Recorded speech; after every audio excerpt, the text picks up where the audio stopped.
Hello বন্ধুরা, কেমন আছো তোমরা? আশা করো সবাই ভালো আছো এবং সুস্থ আছো। আজকে আমি দেখাবো কিভাবে খুব সহজে ঘরে থাকা উপকরণ দিয়ে তোমরা বাড়িতে শ্যাম্পু বানিয়ে নিতে পারো। বাজারে অনেক শ্যাম্পু পাওয়া যায় যেগুলো বেশিরভাগই কেমিক্যালযুক্ত এবং সেগুলো চুলের উপকারের চেয়ে বেশি ক্ষতি করে।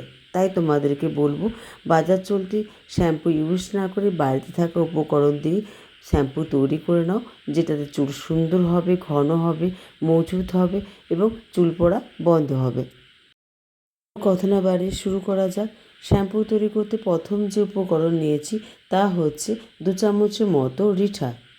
যত্নে রিঠা ভীষণ কাজ দেয়। এটি খুশকি দূর করতে, চুল বৃদ্ধি করতে সাহায্য করে। এছাড়া এটা প্রাকৃতিক কন্ডিশনার হিসাবেও একে ধরা হয়ে থাকে। এটি চুল পড়া কমায় বা চুলের জেলা ফেরায়। 1 চামচের মতো সিকাকাই পাউডার। হ্যাঁ, এখানে বলে নিই, আমি এখানে সব কিছু কিন্তু পাউডার হিসাবে ইউজ করেছি। সিকাকাই পাউডার চুলের যত্নে ভীষণ কাজ দেয়। কি দূর করতে, চুলের জেল্লা বৃদ্ধি করতে বা চুল পড়া বন্ধ করতে সিকাকাই পাউডার ভীষণ কাজ দিয়ে থাকে।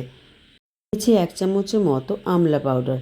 আমলাতে রয়েছে প্রচুর পরিমাণে ভিটামিন সি, অ্যান্টিঅক্সিডেন্ট এবং আয়রন, যা চুল পড়া কমায়, নতুন চুল গজাতে সাহায্য করে, চুলের খুশকি দূর করতে এবং অকাল চুল পক্কা বন্ধ করতে, মানে যাদের কম বয়সে চুল পেকে যায় সে অকাল পক্কতা রোধ করতে সাহায্য করে। 1 চামচের মতো মেথি ও কালোজিরা পাউডার। এই দুটোই চুলের ক্ষেত্রে ভীষণ কাজ দেয়। চুল বৃদ্ধি করতে বা চুল বন্ধ করতে দুটোর কাজ ভীষণভাবে গুরুত্বপূর্ণ।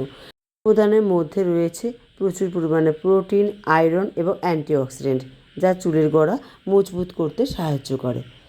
সমস্ত উপকরণগুলোকে আমি 500 গ্রাম জল দিয়ে ভালো করে ফুটতে দিয়েছিলাম। অনেকক্ষণ ফুটিয়েছি, ধরো 10 থেকে 15 মিনিটের মতো ফুটতে দিতে হবে, যাতে এই নির্যাসগুলো জলের সাথে মিশে যায়।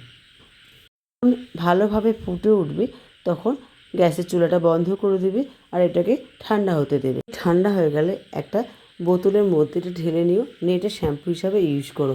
এটাতে খুব দোকানের মতো যে শ্যাম্পুগুলো ফেনা হয় সেরকম ফেনা হবে না, কিন্তু চুলের যত্নের ক্ষেত্রে চুলের কোনো ক্ষতি না করে দোকানের শ্যাম্পুর চেয়ে 1000 গুণ বেশি ভালো কাজ দেয় এই ঘরের শ্যাম্পু।